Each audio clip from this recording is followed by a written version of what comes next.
आज फिर पार्ट 2 में पुनर्जन्म को लेकर कुछ रहस्य खोलेंगे। प्रश्न किन किन कारणों से पुनर्जन्म होता है। प्रश्न पुनर्जन्म कब कब नहीं होता, आइए जानते हैं। अगर यदि आप हमारे ज्ञान कर्मकांड चैनल पर प्रसारित प्रश्न उत्तर से संतुष्ट है तो चैनल को लाइक करें, शेयर कमेंट करें। जय श्री राम। आत्मा का स्वभाव है कर्म करना।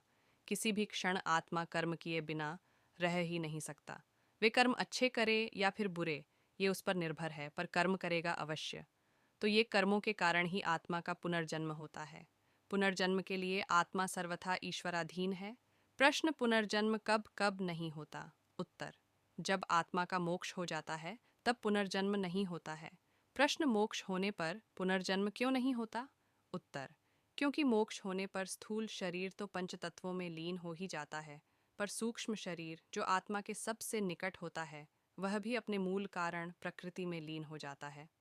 प्रश्न मोक्ष के बाद क्या कभी भी आत्मा का पुनर्जन्म नहीं होता। उत्तर, मोक्ष की अवधि तक आत्मा का पुनर्जन्म नहीं होता, उसके बाद होता है। प्रश्न, लेकिन मोक्ष तो सदा के लिए होता है, तो फिर मोक्ष की एक निश्चित अवधि कैसे हो सकती है। उत्तर, सीमित कर्मों का कभी असीमित फल नहीं होता।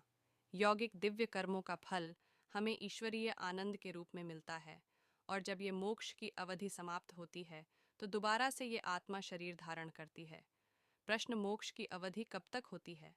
उत्तर, मोक्ष का समय 31 नील 10 खरब 40 अरब वर्ष है, जब तक आत्मा मुक्त अवस्था में रहती है।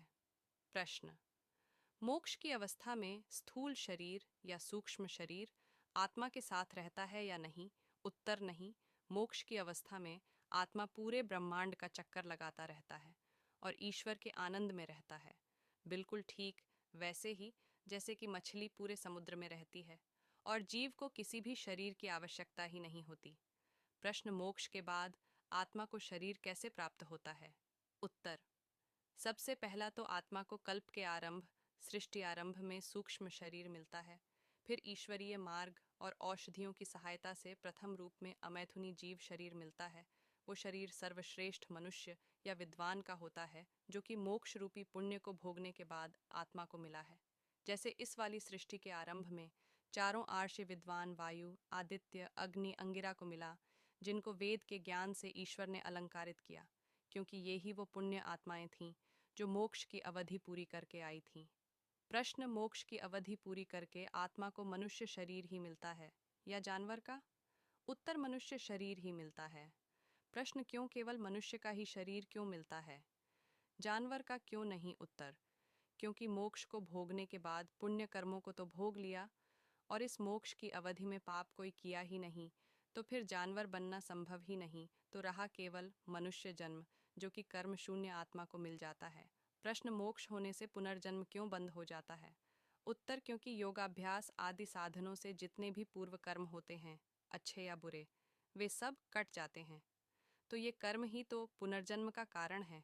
कर्म ही न रहे तो पुनर्जन्म क्यों होगा। प्रश्न, पुनर्जन्म से छूटने का उपाय क्या है। उत्तर, पुनर्जन्म से छूटने का उपाय है योग मार्ग से मुक्ति या मोक्ष का प्राप्त करना। प्रश्न, पुनर्जन्म में शरीर किस आधार पर मिलता है। उत्तर, जिस प्रकार के कर्म आपने एक जन्म में किए हैं, उन कर्मों के आधार पर ही आपको पुनर्जन्म में शरीर मिलेगा। प्रश्न, कर्म कितने प्रकार के होते हैं। उत्तर, मुख्य रूप से कर्मों को 3 भागों में बांटा गया है। सात्विक कर्म, राजसिक कर्म, तामसिक कर्म। सात्विक कर्म सत्य भाषण, विद्याध्ययन, परोपकार, दान, दया, सेवा आदि। राजसिक कर्म मिथ्या भाषण, क्रीड़ा, स्वाद लोलुपता, स्त्री आकर्षण, चलचित्र आदि। तामसिक कर्म चोरी, जारी, जुआ, ठगी, लूटमार, अधिकार हनन आदि। और जो कर्म इन तीनों से बाहर हैं वे दिव्य कर्म कहलाते हैं, जो कि ऋषियों और योगियों द्वारा किए जाते हैं। इसी कारण उनको हम तीनों गुणों से परे मानते हैं, जो कि ईश्वर के निकट होते हैं और दिव्य कर्म ही करते हैं। 30 प्रश्न, किस प्रकार के कर्म करने से मनुष्य योनि प्राप्त होती है। उत्तर, सात्विक और राजसिक कर्मों के मिलेजुले प्रभाव से मानव देह मिलती है। यदि सात्विक कर्म बहुत कम है और राजसिक अधिक, तो मानव शरीर तो प्राप्त होगा, परंतु किसी नीच कुल में यदि सात्विक गुणों का अनुपात बढ़ता जाएगा तो मानव कुल उच्च ही होता जाएगा। जिसने अत्यधिक सात्विक कर्म किए होंगे वो विद्वान मनुष्य के घर ही जन्म लेगा। उत्तर, तामसिक और राजसिक कर्मों के फल रूप जानवर शरीर आत्मा को मिलता है। जितना तामसिक कर्म अधिक किए होंगे उतनी ही नीच योनि उस आत्मा को प्राप्त होती चली जाती है। जैसे लड्ढाई स्वभाव वाले मांस खाने वाले को कुत्ता, गीदड्याच, सिंह, सियार आदि का शरीर मिल सकता है, और घोर तामसिक कर्म किए हुए को सांप, नेवला, बिच्छू, कीड़धा, काकरोच, छिपकली आदि। तो ऐसे ही कर्मों से नीच शरीर मिलते हैं, और ये जानवरों के शरीर आत्मा की भोग योनियां हैं।